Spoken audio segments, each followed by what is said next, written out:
Thanksgiving had barely started when Iris leaned back in her chair, twirled her wine like she was in some fancy movie, and said it loud enough for everyone to hear. "Still single, Lotus? At 34? That's rough." No whisper. No pause. Just a clean hit, straight to the center of the table. Mom froze. Dad stared at his plate. No one defended me. Not again. I set my fork down, feeling every old hurt sitting heavy in my chest, stacking on top of each other like years of dust nobody cared to clean. But this time, the words didn't go where they used to. They didn't sink deep and disappear. They sharpened. "I wouldn't worry about me," I said quietly. "I'm married." The whole room fell silent. Even the old hallway clock, the one that always ticked too loud, almost seemed to stop. They didn't know it yet, but that one simple sentence was about to rip open everything our family shoved under the rug for decades. I grew up in that house. The creaking floors. The hallway full of smiling photos. Mom's holiday candles, always that same pine smell, as if scent alone could make us look like a perfect family. But perfection only works from far away. Get close and you see the cracks. The way every conversation somehow slid back to Iris. The way Dad shrank whenever arguments got near him. The way Mom's eyes softened only when her younger daughter walked into the room. For years, I told myself I imagined it. Kids create stories to survive unfairness. But at some point, somewhere between my 20s and my 30s, the pattern stopped hiding. Every win of mine became small. Every win of hers became a family event. They forgot my college graduation because Iris had a sorority brunch. They missed my birthday twice because Iris was busy touring wedding venues. Mom used to say, "You know how important these moments are for her." Like my moments didn't matter at all. When I moved to Seattle and bought my condo by myself, I sent pictures. No one even asked how it felt. I didn't sleep that night. I kept replaying his words inside my head. "I'll destroy you. You won't survive without me." But the more he talked, the more something inside me woke up. For the first time in my life, I wasn't scared of him. I was scared of myself. Because I finally realized what I was capable of. The next morning, I walked into the office with my head high. People stared, whispered. Some even smirked. They all believed his lies. But what they didn't know was, I had something he never expected. Proof. Proof of every time he stole my work. Proof of every message where he insulted me. Proof of every threat he ever made. I wasn't planning revenge. I wasn't trying to destroy him. I was just trying to survive. But sometimes, when someone pushes you too far, survival becomes power. When I opened my laptop, an email popped up. My hands froze. It was from the CEO. "I heard something happened yesterday. Come to my office." Now, my heart dropped.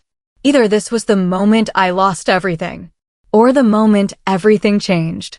I took a deep breath and walked toward his office. Every step echoed like a countdown. 5 steps. 4, 3, 2. When I opened the door, the CEO was sitting there. Serious, silent. And next to him was him. The man who tried to end me.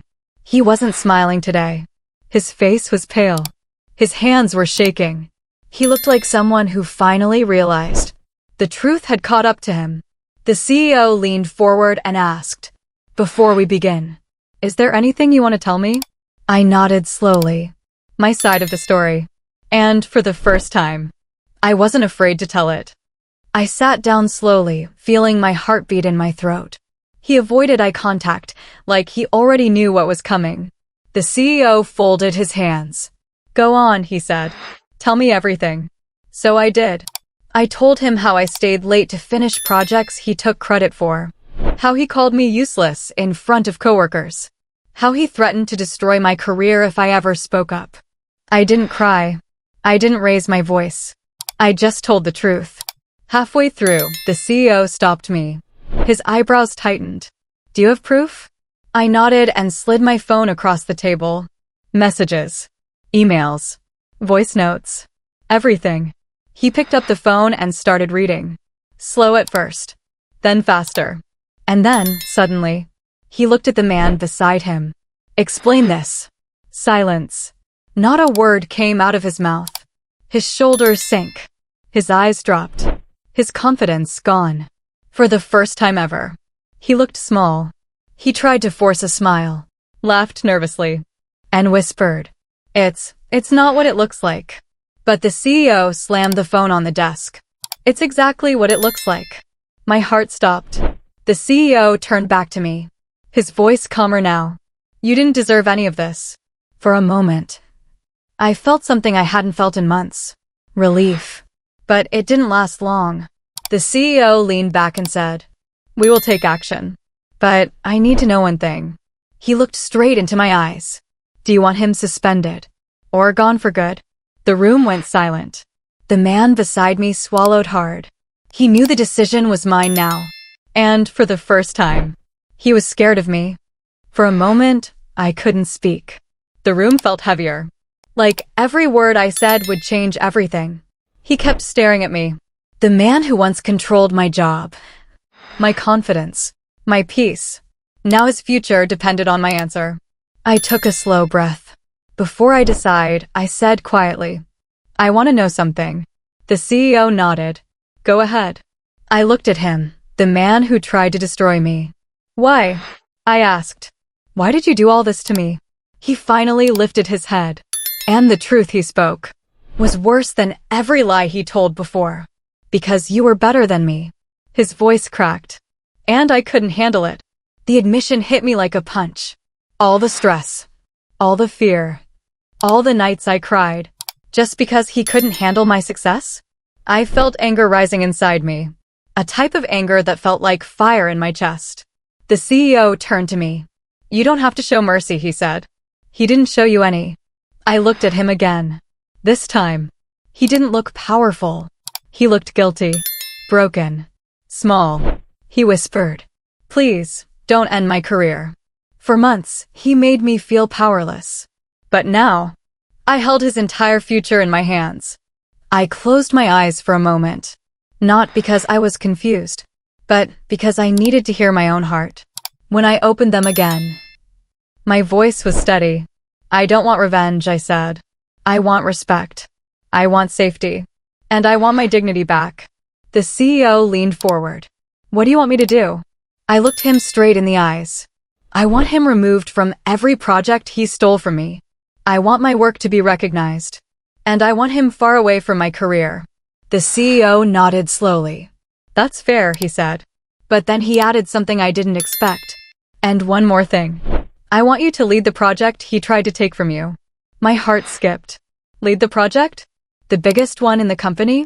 Before I could react, the CEO stood up. He pointed at the man beside me. As for you, you're suspended. Effective im. When the door closed behind him, the room suddenly felt bigger, quieter, lighter. For months, his presence had been a shadow over my life. Now, that shadow was finally gone. The CEO sat back down and looked at me carefully. I'm sorry you had to go through this, he said. You should have come to me earlier. I swallowed hard. I tried, I said softly. But nobody listens when you're not important. He nodded slowly, like he understood more than he wanted to admit. Well, he said, you're important now. Those words stayed with me. Important. I had forgotten what that even felt like. The CEO handed me a folder. This is your new project. You'll be leading it from today. My hands shook when I opened it. It was everything I had dreamed of. A chance to prove myself. A chance to grow. A chance to finally be seen. But something inside me whispered, you didn't get here by luck. You earned it. I stood up, ready to leave the office. But the CEO stopped me. One more thing, he said. People might talk. They might judge. Don't let them. I nodded. But I wasn't worried about people anymore. I walked through the hallway, feeling everyone's eyes on me. Some were shocked. Some confused. Some pretended not to look. And then, someone whispered, Isn't that the girl he tried to get fired? Another voice answered, Yeah, but she got promoted instead. For the first time ever. Those whispers didn't hurt me. They fueled me. When I reached my desk, I looked at the empty chair across from me. His chair. The place where he once sat. Watching me struggle. Enjoying every moment I failed. Now it was empty. And for the first time, it felt like my space again. I opened my laptop, took a deep breath, and whispered to myself, "This is your new beginning." But I didn't know that. My story was far from over. Because when someone loses their power, they don't always accept it quietly. And he was not done with me yet. For a few days, everything felt peaceful. I focused on my new project. I stayed late, worked hard, and for the first time, people actually listened to me. But peace never lasts long when someone is jealous of your success. On the third day, I walked into the office kitchen to make coffee, and I heard his voice. He was back. He wasn't supposed to talk to anyone during his suspension, but he didn't care.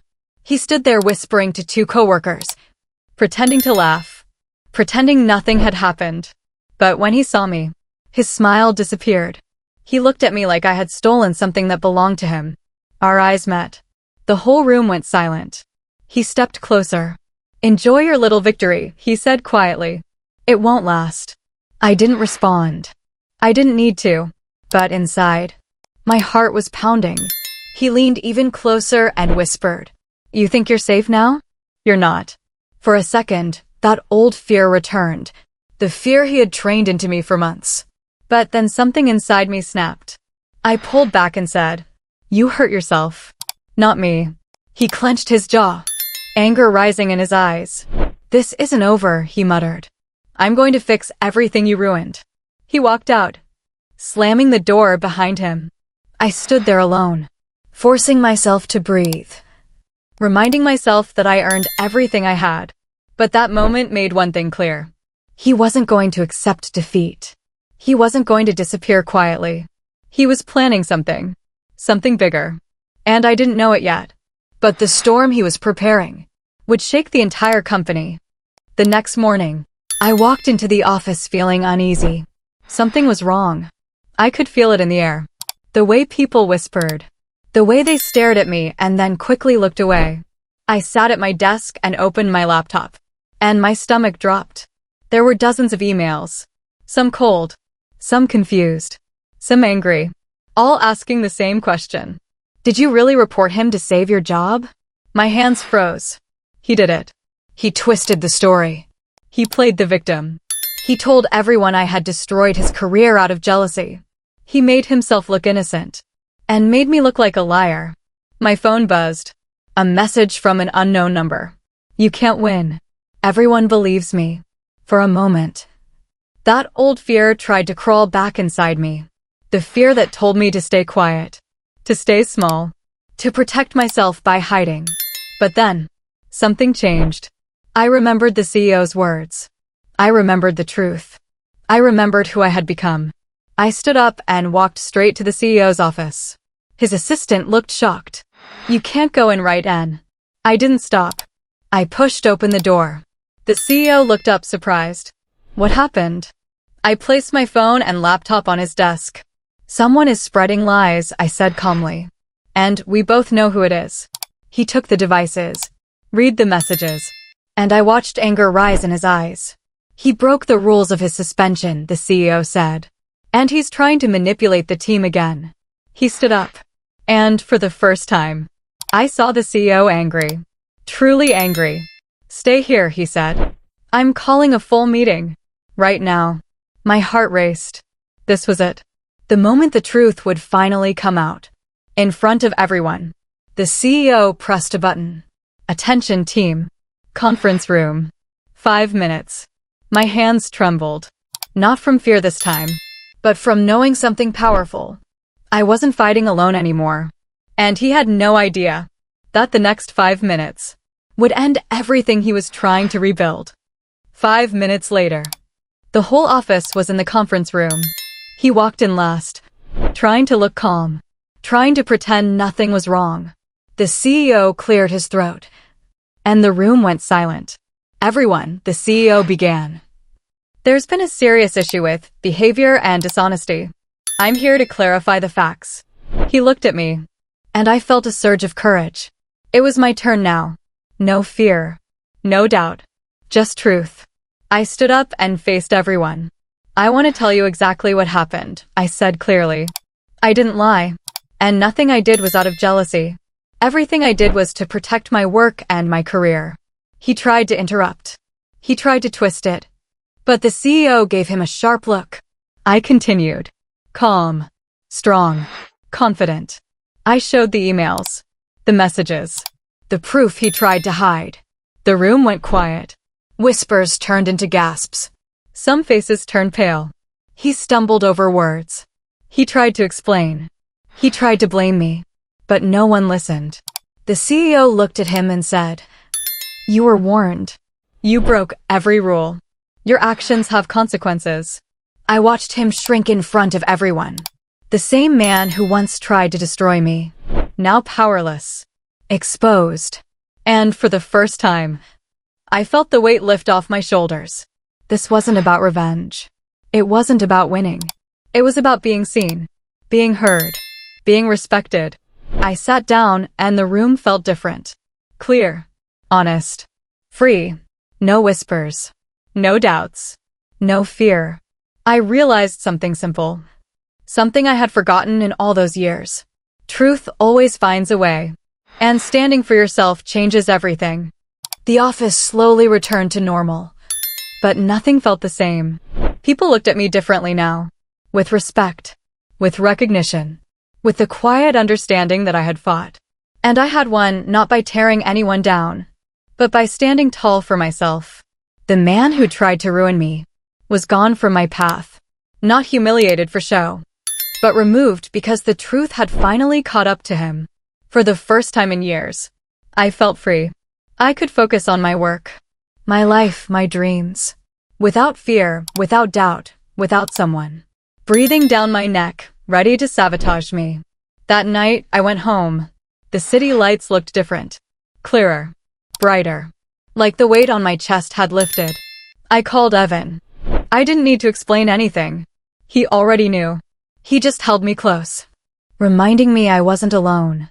And that's when I realized this wasn't just a victory at work. It was a victory for my heart, my mind, and my life. I wasn't the scared, invisible person I had once been. I wasn't defined by someone else's lies or jealousy. I had a choice. And I chose peace. I chose truth. I chose me. Sometimes life throws storms your way. Some storms try to break you. Some storms reveal who you really are. I learned something that day. Walking away from fear, standing up for yourself, and claiming your space is the only way to truly be free. And when I finally did, I realized something almost frighteningly simple. I was finally home in my own life. Weeks passed, and the world kept moving. But something had shifted inside me forever. I walked into work without fear. I spoke up without hesitation. I lived my life without waiting for anyone's approval. The people who doubted me, they started noticing. Not because I demanded it, but because I finally allowed myself to be seen. Evan and I celebrated quietly that first weekend. We laughed, cooked, and planned our future, free from the shadows of the past. My family reached out slowly, not with apologies, but with attempts to understand. Some things were too late to fix. Some things I still held close to my chest. But I realized I didn't need them to validate me anymore. I had learned the most important lesson.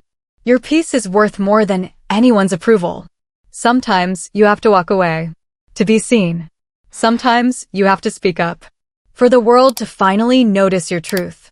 And sometimes the life you were waiting for was waiting for you all along. I'm not the scared, invisible person I once was. I'm someone who chooses her own happiness, her own family, her own life. And that choice? It's the most powerful thing anyone can ever make. So if you've ever felt overlooked, silenced, or small, remember this. You have the right to be seen. You have the right to be heard. And your story, your truth, can never be taken away. And when you finally claim it, everything changes.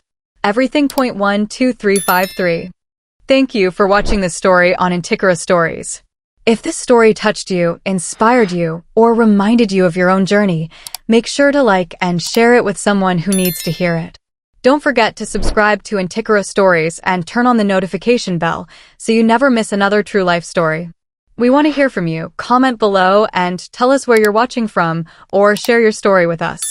Remember, every story matters, and your story could be next. This is Intiqara Stories, bringing real stories that stay with you.